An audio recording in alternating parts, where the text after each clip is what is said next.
My husband stole $180,000 from our daughter's college fund to run away with his 26-year-old mistress.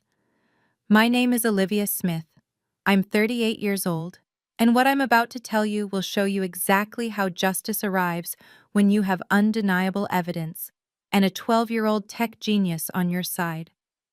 What Emma, my daughter, did next made the FBI Denver office call it the most brilliant civilian evidence collection of the year. Mark thought being a Fortune 500 CFO made him untouchable. He thought wrong. If you're watching this, please subscribe and let me know where you are watching from.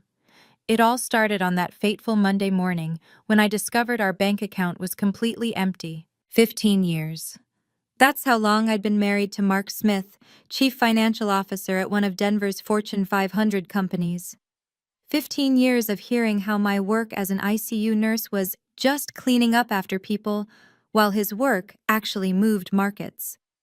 I'd grown used to the dismissive comments at dinner parties where he'd introduce me as Olivia, she works at the hospital, before quickly steering conversation to his latest merger or acquisition. Our daughter Emma was different. At 11, she'd been recognized by Google Scholar for her research project on digital forensics. Her IQ tested at 145, and she'd taught herself Python programming at age 8.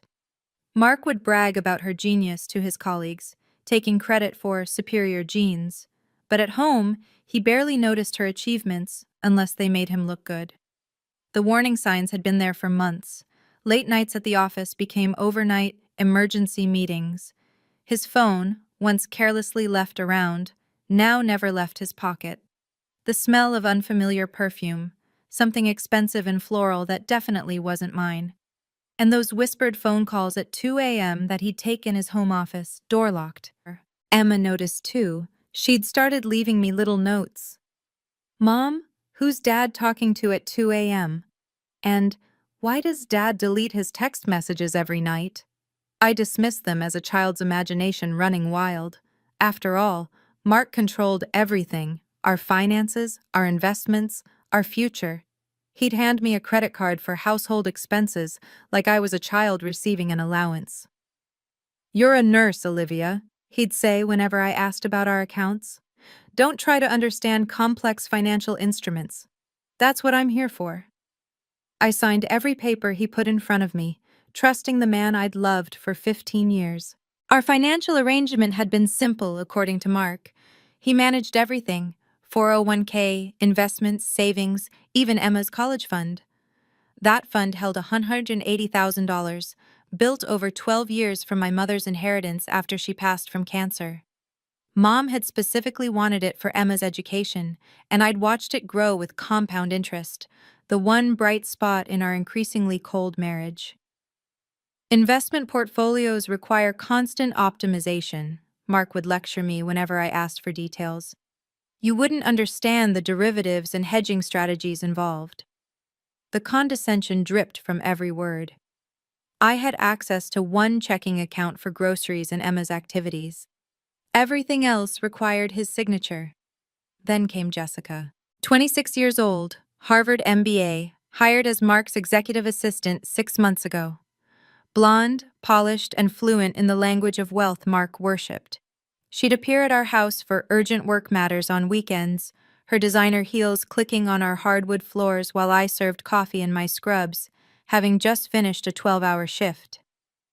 Jessica understands portfolio diversification, Mark mentioned one evening, comparing her to me without even trying to hide it. Not everyone can grasp advanced financial concepts. Jessica would smile sweetly, touching Mark's arm as they reviewed reports that apparently couldn't wait until Monday. The technology in our house started acting strange around the same time. Emma, ever the detective, noticed unusual traffic on our home router, data packets routing to servers in the Cayman Islands at odd hours. "Mom, someone's using a VPN to hide financial transactions," she told me one night, showing me logs I didn't understand. "And they're doing it from Dad's computer." I should have listened. Instead, I told her to focus on her science fair project and stop snooping. After all, Mark was a financial executive. Offshore servers were probably normal, right? Emma wasn't just smart. She was exceptional in ways that made other parents uncomfortable. At 12, she'd already won the National Science Fair with a project on digital forensics and data recovery in cloud systems. The judges said her understanding rivaled graduate students. She'd built her own computer at 9, wrote her first encryption program at 10, and now spent evenings teaching herself about network security for fun. "Mom, I backed up all of Dad's emails," she mentioned casually one evening while I was making dinner. "Just in case of emergency. You know, like if his laptop crashes." I barely registered it, focused on not burning the chicken while Mark criticized my seasoning choices from the living room. That Thursday, my college friend Rachel Morrison came for dinner. She'd become a financial crimes attorney, specializing in white-collar fraud. We'd stayed close despite our different paths, she in her power suits arguing cases, me in scrubs saving lives. "Something's off about Mark," Rachel said quietly, while he was taking another mysterious call. "The way he talks about money, those offshore companies he mentions, Olivia, I've seen this pattern before." "He's just stressed about quarterly reports," I defended him, the loyal wife to the end. Rachel handed me her business card. "I know people at the FBI Denver office. If you ever need anything, anything at all, call me." She paused, watching Mark through the kitchen window as he paced the backyard, gesticulating wildly on his phone. "And maybe ask Emma to keep those email backups she mentioned, just in case." The router logs Emma had shown me weeks ago suddenly seemed less innocent. She'd highlighted patterns, regular transfers every Tuesday and Thursday at 3 a.m., always to the same IP addresses in known tax havens. "Mom, this is exactly what we studied in my forensics project. It's textbook money laundering behavior." "Singapore conference for 2 weeks," Mark announced that Sunday, not even looking up from his phone. "Critical merger negotiations. Can't be delayed." Jessica had coincidentally requested urgent personal leave the same day, according to Emma, who'd somehow accessed the company's public calendar. My daughter showed me her laptop screen, 2 tickets booked under Mr. and Mrs. Thompson from Denver to Nassau, Bahamas. First class. Departing Tuesday. "Mom, that's not Singapore," Emma said, her 12-year-old voice steady and serious. And Jessica's Instagram shows her shopping for bikinis with the hashtag #IslandGetaway. My stomach churned, but I pushed down the suspicion. Mark traveled constantly. This was normal. Everything was fine. Monday night, I heard the safe in his office close with its distinctive beep. "Mark never let me have the combination. Financial documents that require security clearance," he'd explained. By Tuesday morning, he was gone before dawn, leaving only a note. "Emergency early departure. Will call from Singapore." I went to make Emma breakfast and found her already at her laptop. "Mom, Dad withdrew $50,000 in cash yesterday. The bank sent a notification to the family account." She turned the screen toward me. "And his passport is gone from the safe." "How do you know what's in the safe?" "The same way I know he took the emergency credit cards and Mom's jewelry from Grandma." She pulled up a video on her phone, Mark's office, filmed from the smoke detector. "I installed a camera last month, for security." My hands shook as I reached for my phone. The banking app required facial recognition. Mark had set it up that way, for security. But when it finally opened, my worst fears materialized. The notification sat there like a death sentence. "Large withdrawal completed, $180,000 from Emma Smith College Fund. If this wasn't you, contact us immediately." $180,000, 12 years of saving, sacrificing, and planning, gone in a single forged signature. My mother's dying wish for Emma's education evaporated like morning mist. I called Mark's phone with trembling fingers. "The number you have dialed is no longer in service." My knees buckled. I sank onto the kitchen floor, still clutching my phone when the email arrived. Mark's personal account. Subject line: "It's over. Olivia, by the time you read this, I'll be gone. 15 years of pretending you were enough is over. You're a nurse. You clean bedpans and take orders. Jessica understands my vision, my ambitions. She's an equal, not a burden. I've taken what's mine, including the funds. Emma's smart enough for scholarships anyway. Don't try to find me. You won't. The attached photo showed them at the airport, Jessica wearing a massive diamond ring, both holding champagne glasses in the first-class lounge. I couldn't breathe, couldn't think. The room spun as I stared at our wedding photo on the wall. Young, hopeful Olivia in her grandmother's dress, trusting a man who just stole our daughter's future. I wanted to scream, to throw something, to disappear into the floor. "Mom!" Emma's voice cut through my spiral. She knelt beside me, surprisingly calm for a 12-year-old whose college fund just vanished. "Mom, look at me." "Emma, I'm so sorry. Your college money." "Mom, I've been preparing for this." She helped me stand, her small hands steady. "Remember my forensics project? I've been collecting evidence since January." "Evidence? Emma, what?" She opened her laptop on the kitchen counter, revealing a folder labeled Evidence Dad with dozens of subfolders. Financial transfers, recorded calls, email chains, Jessica communications. 2 gigabytes of data, Mom. Everything we need to bury him. Emma clicked through folders with the efficiency of a seasoned investigator. 47 recorded phone calls between Dad and Jessica, she said, pulling up an audio file. This one's from last Tuesday. Mark's voice filled the kitchen. Forging Olivia's signature is easy. She signs whatever I put in front of her, too trusting and too stupid to ask questions. Jessica's giggle followed. And the college fund? Emma won't need it where we're going. Besides, Olivia makes 40 grand a year cleaning bedpans. She couldn't afford college anyway. My hands clenched into fists. Emma clicked another folder, screenshots of bank transfers. He's been moving money to 5 shell companies in the Cayman Islands. Look at the names. MJS Holdings, Paradise Consulting, Thompson Ventures. All registered in the last 6 months. How did you? Dad used our shared cloud storage, Mom. He forgot I had admin access from when I helped set it up. She pulled up another document. This is an email thread with Jessica from 3 months ago. Subject, Project Paradise. They're discussing washing $2.3 million from his company through fake consulting invoices. Each revelation hit like a physical blow. The man I'd shared a bed with for 15 years wasn't just a cheater, he was a criminal. Emma, How long have you known? Since January. When Rachel came to dinner and mentioned financial crimes, I started paying attention. Dad's patterns matched everything in my forensics research. She opened one final folder. FBI contact. You contacted the FBI? Not yet, but I sent everything to Rachel 2 weeks ago. She said to wait until Dad made his move. Emma's young face hardened with determination.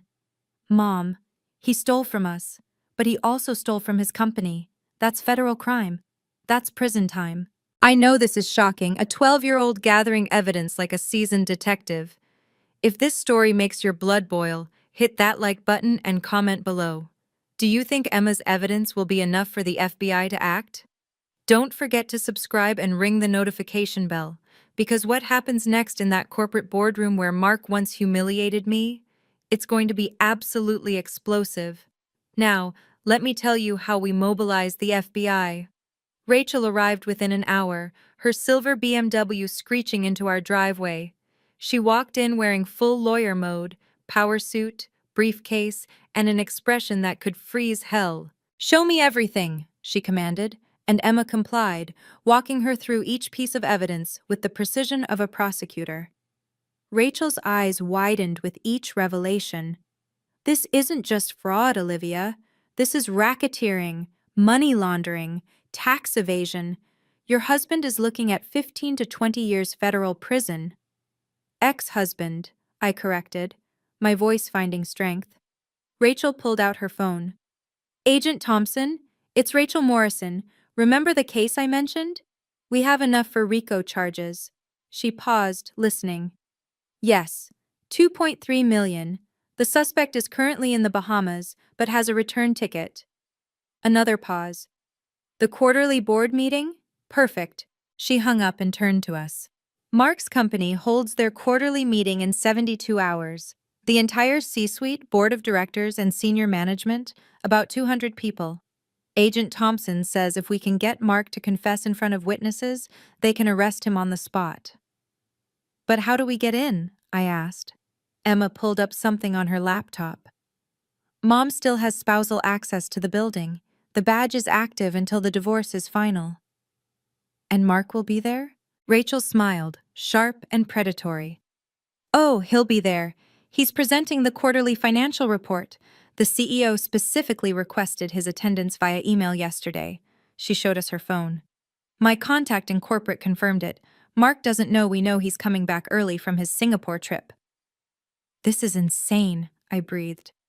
This is justice, Rachel corrected. Emma, can you create a presentation? Something that clearly shows the money trail? Emma's fingers were already flying across the keyboard. Give me 2 hours. Emma's investigation revealed a web of deception that made my stomach turn. Mom, look at this, she said, pulling up a complex spreadsheet. Dad created 5 shell companies: MJS Holdings, Paradise Consulting, Thompson Ventures, Lighthouse Financial, and Crystal Advisory. Each one billed his company for consulting services that never happened. The numbers were staggering. 800,000 in fake invoices over 3 years, each transaction carefully structured to stay just under the $10,000 reporting threshold. He thought he was being clever, Emma explained, but the pattern is obvious when you aggregate the data. And Jessica? I asked, though I dreaded the answer. 15% commission on every fraudulent transaction. Emma showed me encrypted messages between them. She knew exactly what she was doing. Look, she even suggested using cryptocurrency to move some funds. Here's her wallet address. Rachel leaned over Emma's shoulder, taking notes rapidly. This is a RICO case for sure. The FBI is going to have a field day. She pulled up her phone, texting rapidly. I'm sending this to Agent Thompson now. They'll want to verify the digital signatures. Emma clicked another tab.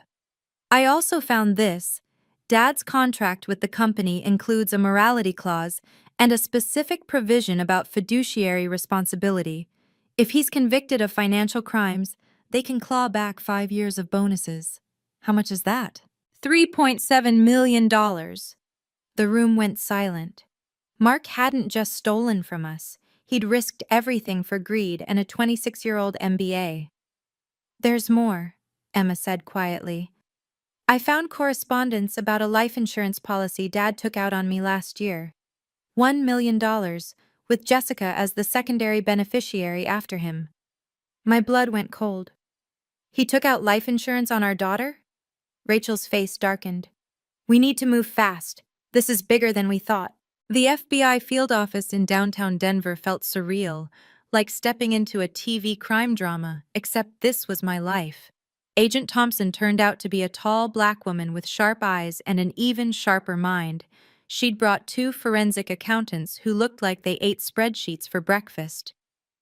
Mrs. Smith, what your daughter compiled here is extraordinary, Agent Thompson said, reviewing Emma's files on multiple screens. We've been investigating similar patterns at Mark's company, but this connects all the dots. The forensic accountants verified each transaction, cross-referencing with federal databases. The voice recordings are admissible, one confirmed after running audio analysis. Voice pattern matches Mark Smith with 99.7% certainty. Can you freeze the stolen money? I asked. Already in motion, we've traced $500,000 to an account in Nassau. The Bahamian authorities are cooperative. The rest is still in domestic accounts we can lock down immediately upon arrest. Agent Thompson pulled up a timeline. But here's our problem. Mark has a ticket from Nassau to Dubai in 5 days. The UAE doesn't have an extradition treaty with us. So we have one shot, Rachel summarized. Exactly. The board meeting is our window. We need him to confess in front of witnesses, on record. Can you get him to admit to the forgery and fraud? Emma raised her hand like she was in school. I can help with that. Dad always underestimates me. If Mom confronts him about the college fund, His ego won't let him deny it. He'll want to gloat. Agent Thompson studied my 12-year-old daughter with newfound respect. You've thought this through. I've had 6 months to plan, Emma replied simply. We'll have agents in the lobby and parking garage. The moment he confesses, we move in. She handed me a business card. My direct line: if anything feels wrong, you call immediately. Your spouse access badge is still active, Rachel confirmed, looking at the corporate security system on her laptop. Mark never thought to revoke it. Typical arrogance. We sat in Rachel's home office, mapping out the approach. Emma had created a devastating PowerPoint titled Financial Integrity Alert, Internal Fraud Detection, that looked professional enough to be an official audit report. Each slide built the case methodically: shell companies, fake invoices, money transfers, all with Mark's digital signature. The quarterly meeting starts at 10 a.m. sharp, Rachel said, pulling up the agenda. Mark presents at 10:15. You'll need to interrupt before he finishes. The CEO, William Harrison, is a stickler for ethics. He fired his own brother-in-law for expense fraud. He'll give you the floor if you mention financial misconduct. Emma pulled up Instagram on her phone. Jessica just posted from the Bahamas. Look. The image showed her hand sporting a massive diamond ring, captioned, Paradise found with my forever love, hatch island life nashat new beginnings. The ring had to be worth $50,000. Emma's college money transformed into Jessica's jewelry. My jaw clenched. Mom, you need to see this. Emma switched screens. Dad just posted on LinkedIn about crushing Q3 targets and exceptional team performance. He's back in Denver. The arrogance is unbelievable. Rachel drafted a backup plan. If security tries to stop you, I'll be in the parking garage with a court injunction for emergency financial disclosure. Agent Thompson will have 3 teams ready: lobby, garage, and street level. What if he runs? I asked. Where's he going to go? The moment you start that presentation, Emma's uploading everything to the SEC whistleblower portal. Even if he makes it to the elevator, his assets are frozen, his passport flagged, and every law enforcement agency in Colorado will have his photo. I fingered the spouse badge. This piece of plastic would be my key to justice. The night before the confrontation, I couldn't stop shaking. My hands trembled as I laid out my only Navy suit, the one Mark bought me last Christmas, telling me I needed to look presentable at his company events. The irony wasn't lost on me. Mom? Emma found me sitting on my bedroom floor at 2 a.m. surrounded by printed evidence. You okay? What if I freeze? What if security throws me out before I can speak? What if— Mom, stop! She sat beside me, this 12-year-old with an old soul. You save lives every day in the ICU. You've performed CPR while families scream at you. You've stayed calm when patients code. This is just another emergency. Except this time, you're saving us. She was right. I'd faced death dozens of times in my scrubs. I could face my ex-husband in a suit. Besides, Emma added, pulling up her laptop, look what I found. It was an email Mark sent to Jessica 3 months ago. Olivia is too weak and stupid to ever fight back. She doesn't have the spine for confrontation. My trembling stopped. Rage crystallized into determination. Rachel texted at 6 a.m.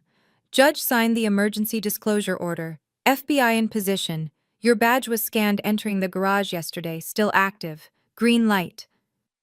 I practiced my opening line in the mirror. Mr. Harrison, I have evidence of internal fraud that's cost this company millions. Emma hugged me at the door. Dad always said you were just a nurse. Show him what a nurse can do when someone threatens her child. Rachel would keep Emma safe at her office, monitoring everything through my phone's recording app. Agent Thompson confirmed 3 teams were ready. I drove to Mark's company building, the one I'd visited dozens of times as the little wife. Today would be different. Today, I wasn't asking for permission. My phone buzzed as I parked in the garage. Unknown number, international prefix. Stop now or Emma will regret it. You have no idea who you're dealing with. Jessica's voice, trying to sound threatening but cracking with panic. My maternal instinct flared. If you touch my daughter, I'm in the Bahamas, you idiot. But Mark has connections, people who can make problems disappear. Back off, take the loss, and everyone stays safe. I screenshot the threat and forwarded it to Agent Thompson. Her response was immediate. Recording everything. This is witness intimidation. Jessica just added 5 years to her sentence. Emma is safe with Rachel and 2 agents. Another text, this time from Mark. Olivia, you're making a mistake. Walk away now and I'll return half the college fund. This is my final offer. Half. He was trying to negotiate after stealing everything. I texted back. See you in the boardroom. My phone rang immediately. Mark's voice, for the first time in 5 days, slithered through the speaker.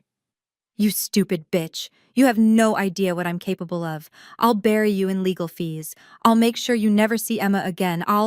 Mark, I interrupted, my voice steady as when I called time of death on patients. You forgot something. I'm recording this call. You just threatened me, which Agent Thompson of the FBI is listening to right now. You also forgot that Emma inherited my mother's intelligence, not your arrogance. See you in 15 minutes. I hung up and checked my appearance in the mirror. Navy suit pressed, evidence folder in hand, spouse badge clipped to my jacket. A text from Emma. Mom, he just entered the building. Conference room 4201. I'm watching the security feeds with Agent Thompson. You've got this. My little genius had somehow accessed the building's security cameras. Of course she had. The elevator to the 42nd floor felt endless.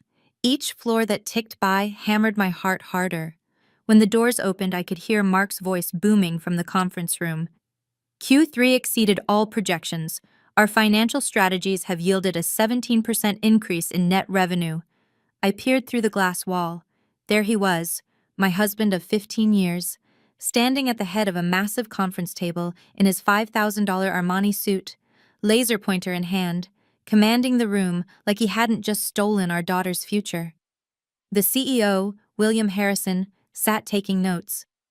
200 senior staff filled the room, some standing against the walls. Mark clicked through his slides, each one a lie built on stolen money. Our consulting partnerships have been particularly fruitful, he said, and I nearly laughed. Those partnerships were his shell companies. Security noticed me. A young guard approached. Ma'am, this is a restricted floor. I held up my spouse badge. Olivia Smith, Mark Smith's wife. I have urgent information for Mr. Harrison regarding financial misconduct. The guard hesitated, speaking into his radio. Through the glass, I saw Mark pause mid-sentence, his eyes finding mine. The color drained from his face. Let her in, Harrison's assistant suddenly appeared. Mr. Harrison received an anonymous tip this morning about financial irregularities. He's been expecting someone to come forward.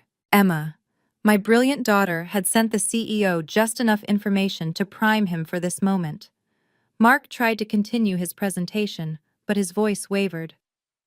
As I was saying, our partnerships. I opened the door. 200 heads turned. The room fell silent. Mr. Harrison? I said, my voice carrying the same authority I used when directing trauma teams. I need 5 minutes of your time. It's about the $2.3 million missing from your company's accounts. This is it. The moment everything changes. I'm standing in a room with 200 witnesses, my criminal husband 10 feet away, and the FBI waiting in the lobby. What would you do in this situation? Comment justice if you think Mark deserves what's coming, or mercy if you believe in second chances. Please hit that like button and share this story with anyone who needs to hear that standing up to abuse is possible. Now, let me tell you how I destroyed Mark with his own arrogance. This is my wife, Mark said quickly, forcing a laugh that fooled no one. She's been under tremendous stress. Olivia, we should discuss this privately. No. William Harrison stood, his presence commanding immediate attention. If there's financial misconduct in my company, I want to hear it. Mrs. Smith, please continue. Mark stepped toward me. Olivia's been struggling with mental health issues. She doesn't understand. I understand perfectly. I connected my laptop to the presentation system. Emma's PowerPoint replacing Mark's lies on the screen. I understand that you created 5 shell companies. I understand that you've stolen $2.3 million through fraudulent consulting fees. And I understand that you forged my signature to drain our daughter's college fund. Gasps rippled through the room. The CFO, Mark's boss, stood up sharply. Mark, what is she talking about? Is she? She's lying. She's bitter about our divorce and… I clicked to the next slide. MJS Holdings, incorporated in the Cayman Islands, January 2024. Paradise Consulting, February 2024. Thompson Ventures, March 2024. Each name appeared with incorporation documents bearing Mark's digital signature. Recognize these, Mark? You should. You've been billing them for services that don't exist. Harrison's face darkened. Mark, sit down. Now. But Mark remained standing, his face cycling through panic, rage, and calculation. This is illegally obtained information. It's not admissible. Actually, I said, pulling out my phone, everything was legally accessed through our shared family cloud storage. Our 12-year-old daughter found it all, the same daughter whose college fund you stole. The general counsel was already on his phone, likely calling legal. The room buzzed with whispers. Mrs. Smith, Harrison said, his voice deadly calm, do you have proof of these allegations? I smiled for the first time in days. I have 47 recorded phone calls, $800,000 in fake invoices, and FBI agent Thompson waiting in your lobby.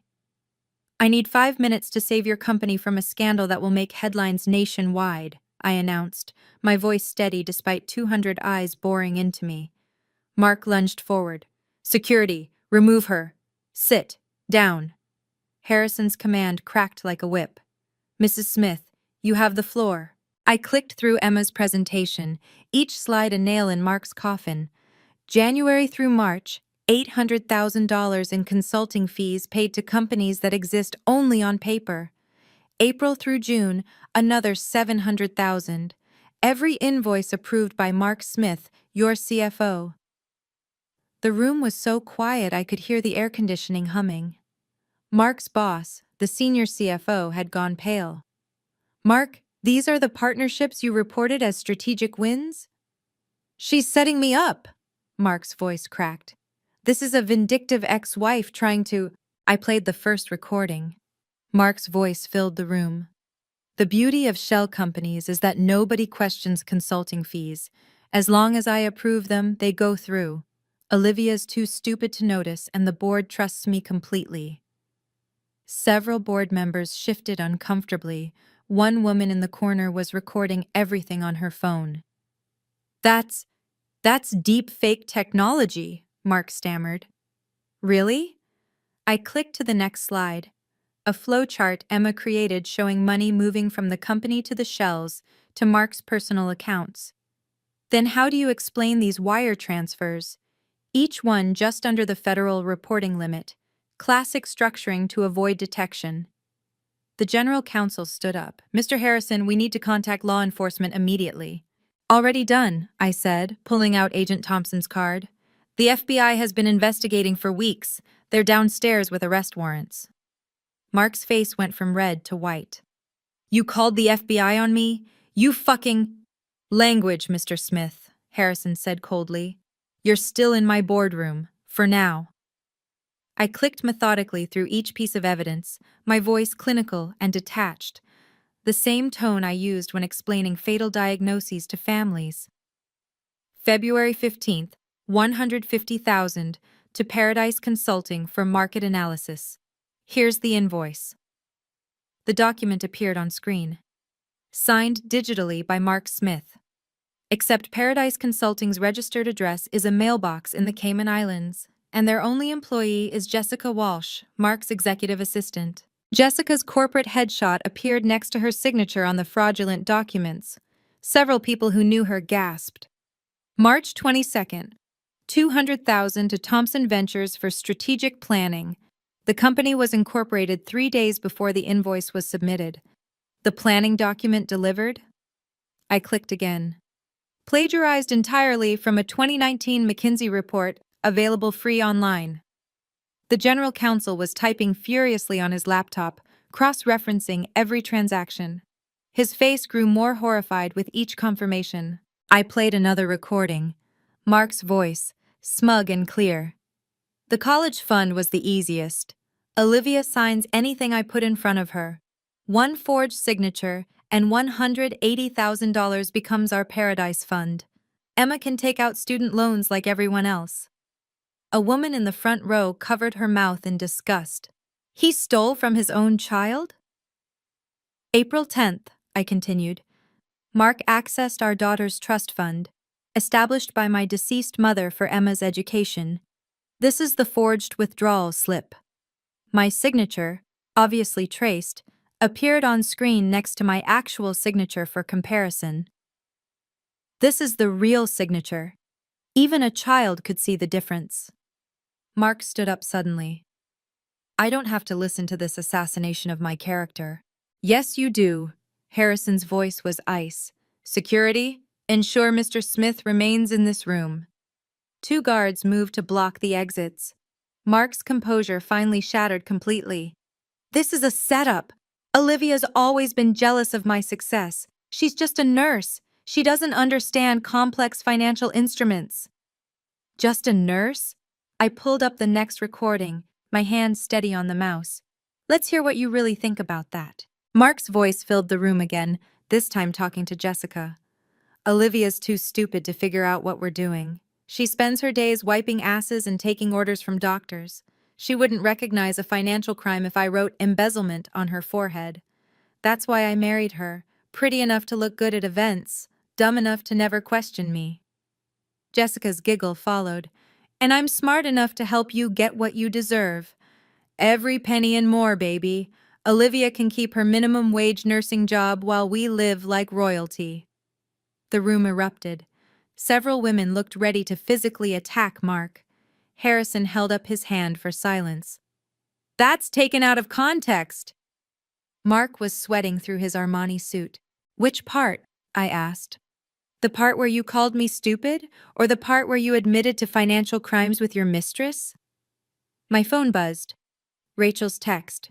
Jessica just arrested at Nassau Airport. She's already asking for a deal. By the way, I announced, Jessica Walsh was just arrested in the Bahamas.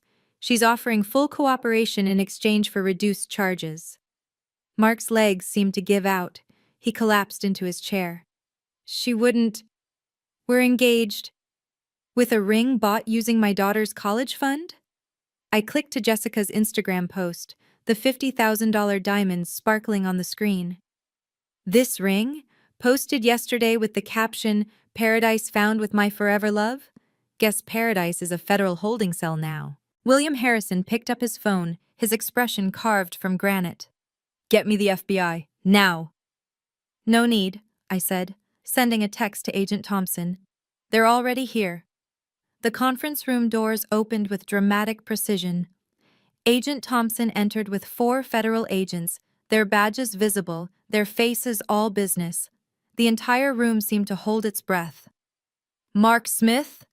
Agent Thompson's voice carried absolute authority. Mark tried one last desperate play. I want my lawyer. This is entrapment. My wife, ex-wife, she set me up. Mr. Smith, we have warrants for your arrest on charges of wire fraud, money laundering, tax evasion, and racketeering. Agent Thompson nodded to her team. We also have confirmation from the Bahamian authorities that Jessica Walsh is in custody and has agreed to full cooperation. Mark's face crumbled.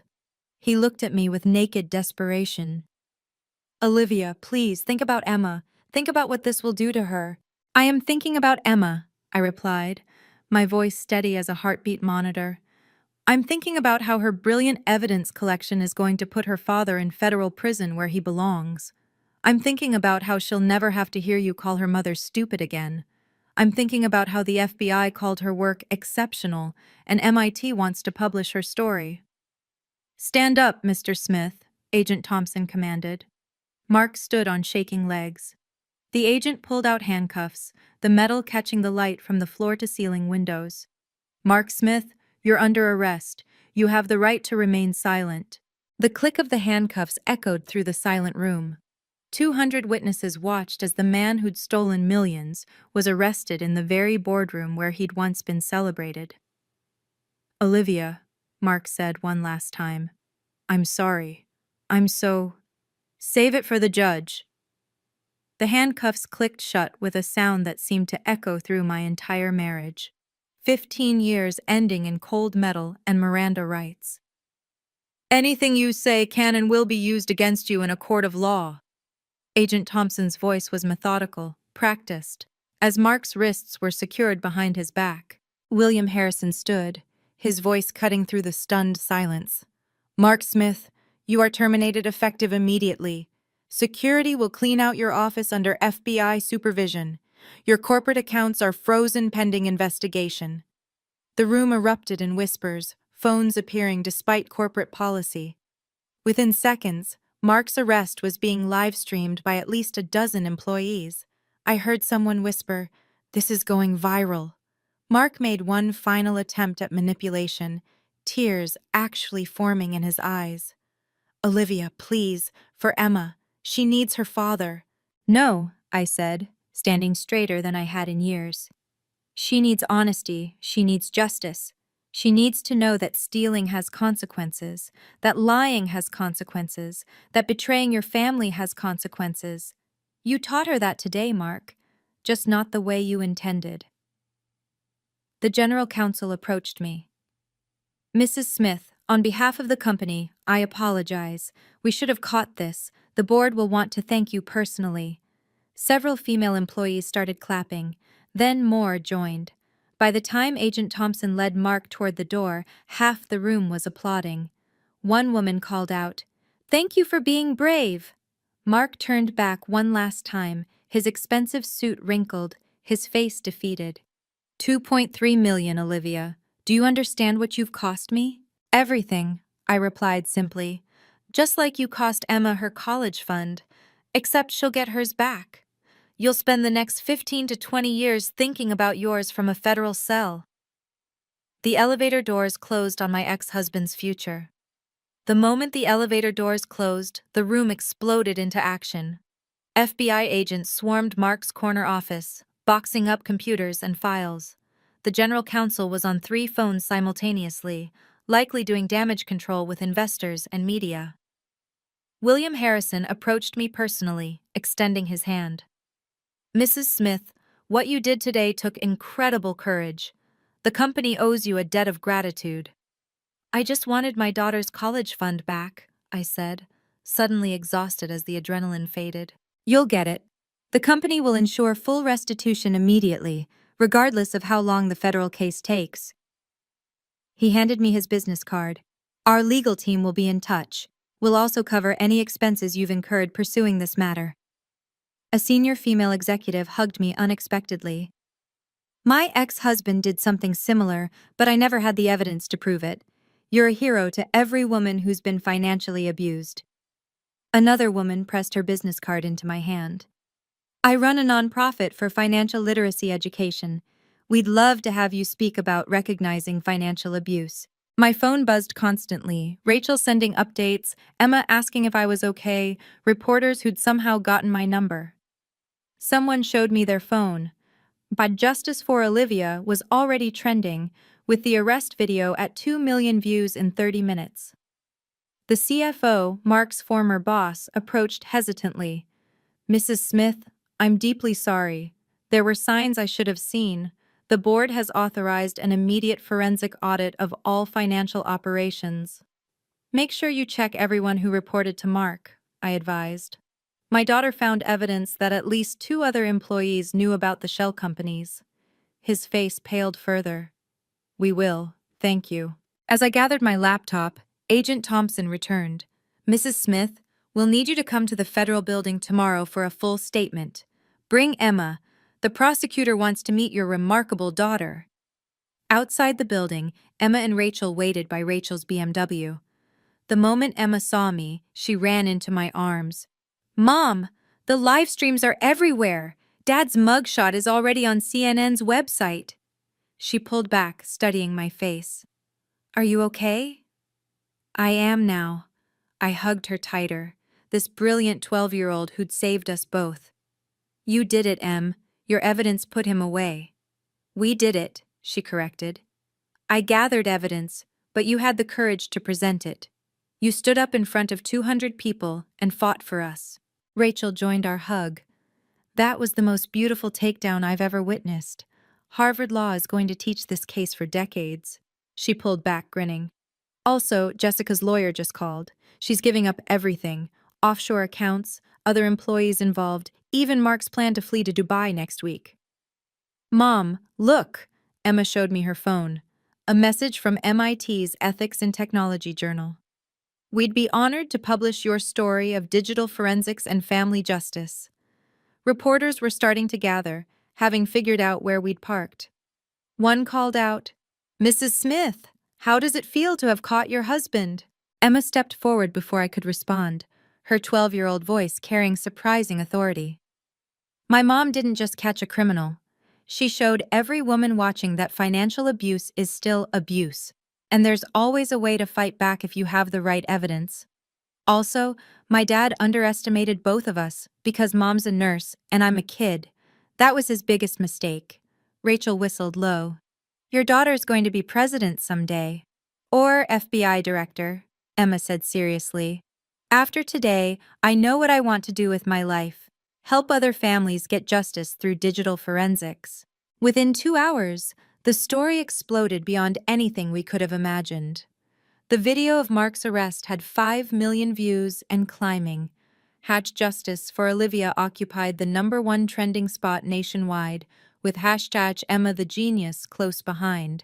Rachel fielded calls from every major news outlet while driving us to her office. Good Morning America wants an exclusive. CNN is offering a primetime special. The Today Show is actually begging. My phone showed 847 unread messages. Former colleagues, distant relatives, people I hadn't spoken to in years. Everyone wanted to know the story, but one message stopped me cold. This is what happens when you marry beneath your class. Mother. Mark's mother, who'd spent 15 years reminding me I wasn't good enough for her precious son, was still defending him even as his mugshot spread across the internet. Emma saw my face. Grandma Smith? Former Grandma Smith, I corrected, deleting the message. She can visit him in federal prison if she misses him. The Financial Times homepage featured Mark's corporate headshot next to the headline, Fortune 500 CFO arrested after wife and daughter expose 2.3 M fraud scheme. Rachel's phone rang again. It's the district attorney. Yes, she's here. Tomorrow at 9? Perfect. She hung up. The DA wants to personally thank you both. She's also recommending Emma for a Youth Achievement Award for her evidence collection. Mom, MIT just tweeted about me. Emma showed me her phone. MIT's youngest ever published contributor on ethics and digital forensics, Emma Smith, age 12, whose brilliant investigation led to federal fraud charges. A text from Agent Thompson. Mark's bail denied. Flight risk. Jessica flipped completely. We have everything. Looking at 15 to 20 years minimum. Your daughter's evidence is the strongest we've seen from a civilian, ever. For the first time in 6 months, I felt like I could breathe. The legal consequences came swift and devastating, for Mark. Federal judge denied bail, Rachel read from her laptop the next morning. Assets totaling $2.3 million frozen immediately. The company's lawsuit seeking $5 million in damages was filed this morning. The numbers were staggering but concrete. $180,000 returned to Emma's college fund within 24 hours via emergency court order. $500,000 in joint assets, frozen pending divorce proceedings. Mark's 401k, his precious investment portfolio, his crypto holdings, all locked down by federal order. The restraining order was approved, Agent Thompson informed us at the federal building. 500 yards, no contact with Emma until she's 18, no contact with you except through lawyers. The federal prosecutor, a sharp woman named Sarah Chen, laid out the charges. 18 counts wire fraud, 6 counts money laundering, conspiracy to commit tax evasion, RICO violations. With Jessica Walsh's cooperation, we're looking at a guaranteed conviction. Minimum 15 years, possibly 20 with the aggravating factor of stealing from his minor child. What about Jessica? I asked. 3 years in federal prison, followed by 2 years supervised release. She gave us everything: recordings she made of Mark planning additional frauds, evidence of 3 other employees taking kickbacks, even his plan to fake his own death in Dubai for insurance money. Emma's jaw dropped. He was going to fake his death? The $1 million policy on Emma was part of it, Sarah explained gently. He planned to have Jessica collect as the secondary beneficiary after his death in a staged boating accident. My blood ran cold retroactively. The man I'd shared a bed with hadn't just been a thief. He'd been planning something monstrous. Mrs. Smith, Sarah continued, with Emma's evidence and your testimony, Mark Smith is finished. He'll never work in finance again. He'll never have access to Emma. Justice doesn't always work this cleanly, but today it did. 6 months later, our lives had transformed in ways I never imagined possible. Congratulations on your promotion, my ICU director said, shaking my hand. Nurse Manager Smith has a nice ring to it. The 40% raise meant I could afford our new apartment without touching Emma's restored college fund. For the first time in 15 years, I controlled my own finances, every account, every password, every decision mine. Emma's story had opened doors we never expected. MIT published her article on digital forensics and family justice, making her their youngest contributor ever. Google invited her to their Youth Innovator program. 3 Ivy League schools had already reached out about future scholarships. Mom, look at this! Emma showed me her laptop at dinner. The FBI wants me to speak at their youth conference about evidence collection. Rachel had become more than our lawyer. She was family now, joining us for Sunday dinners and helping me navigate my new financial independence. You know, she said over wine one evening, you're nothing like the woman who sat crying on her kitchen floor 6 months ago. She was right. That woman had believed she was just a nurse, not smart enough to understand finances, not strong enough to fight back. This woman had faced down a room of 200 executives, put a criminal in federal prison, and rebuilt her life from scratch. My phone buzzed with a text from Michael, the ER doctor I'd started dating. Unlike Mark, he introduced me as Olivia, the incredible ICU nurse manager who literally saved my patient last week. He respected my career, asked my opinion on investments, and had already bonded with Emma over their shared love of true crime podcasts. I'm proud of you, Mom, Emma said suddenly, not just for catching Dad, but for becoming who you really are. We became who we really are, I corrected, hugging her close. The justice system worked exactly as promised. Mark accepted a plea deal to avoid trial, 17 years in federal prison, no possibility of early release for 5 years. He had no choice, Rachel explained over coffee. Jessica gave prosecutors everything. She'd recorded their conversations for months, thinking she could blackmail him later if needed. The irony was delicious. The 26-year-old Mark had thrown away his family had been planning to betray him all along. Jessica's tell-all book deal was blocked by a federal judge after Mark sued from prison.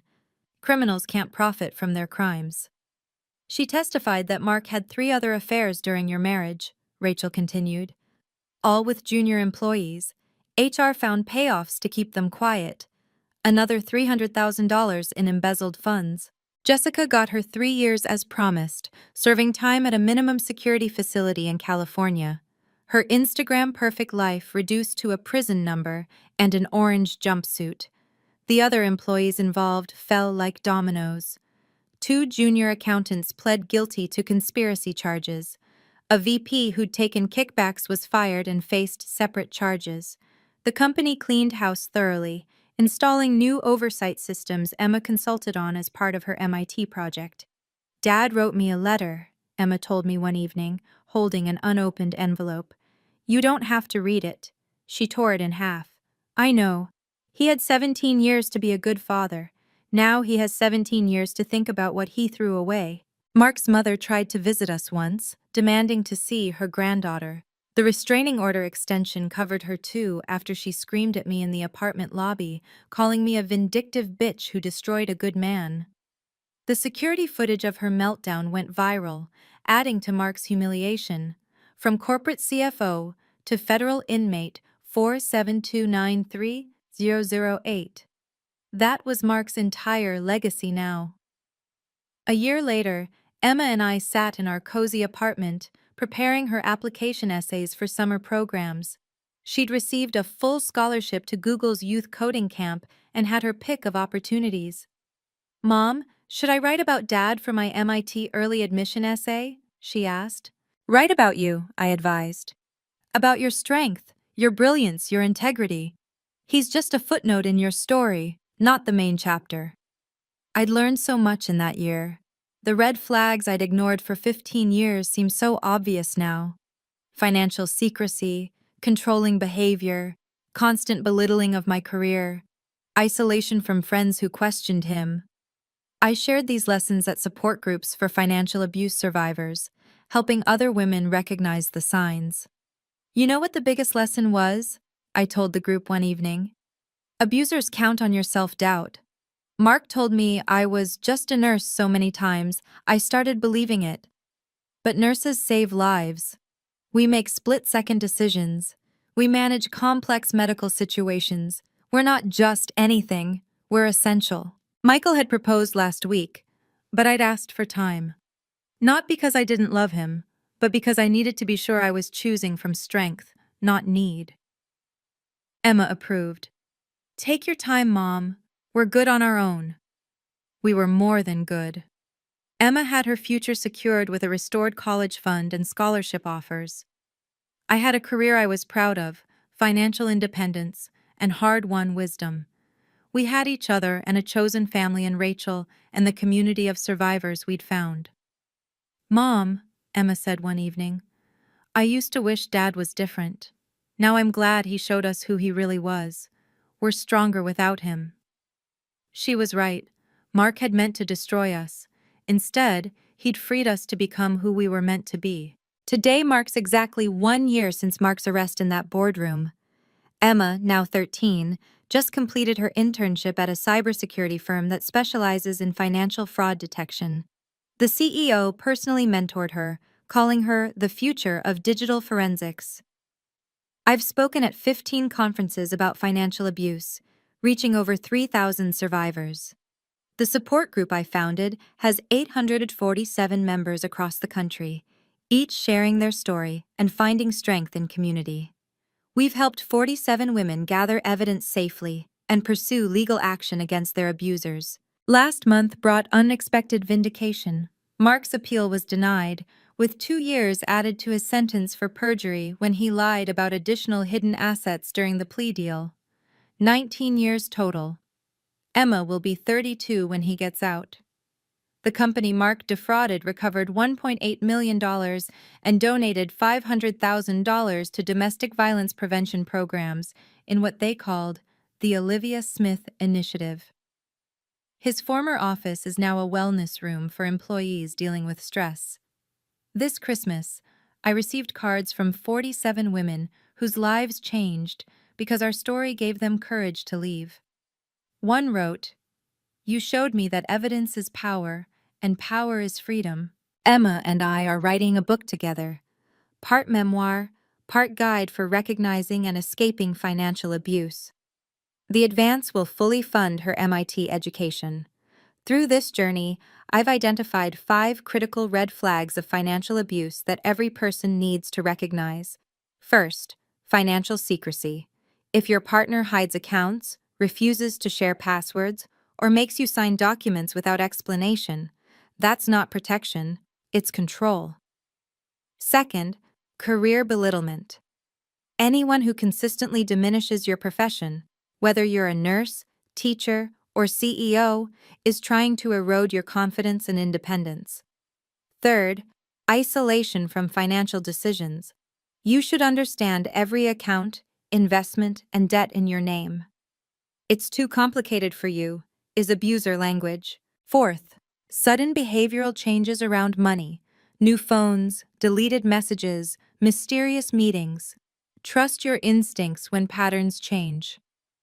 Fifth, using children as financial pawns. Threatening college funds or inheritance to maintain control is abuse, plain and simple. Resources exist. The National Domestic Violence Hotline, 1-800-799-7233, has financial abuse specialists. Document everything: emails, texts, bank statements.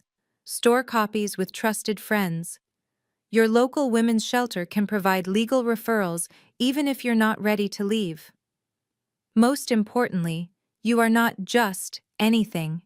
You are enough, you are capable, and you deserve financial transparency and respect. As Emma says, evidence is your superpower. Use it. Use. Family isn't about blood, Emma told me last night as we looked through MIT's acceptance packet. It's about who shows up when everything falls apart. She's right. Rachel, who dropped everything to help us. Agent Thompson, who still checks in monthly. The women in our support group who've become sisters in survival. Even Michael, who waited patiently while I learned to trust again. That's our real family. Emma plans to become a forensic accountant specializing in financial abuse cases. Dad taught me the most valuable lesson of my life, she says without bitterness.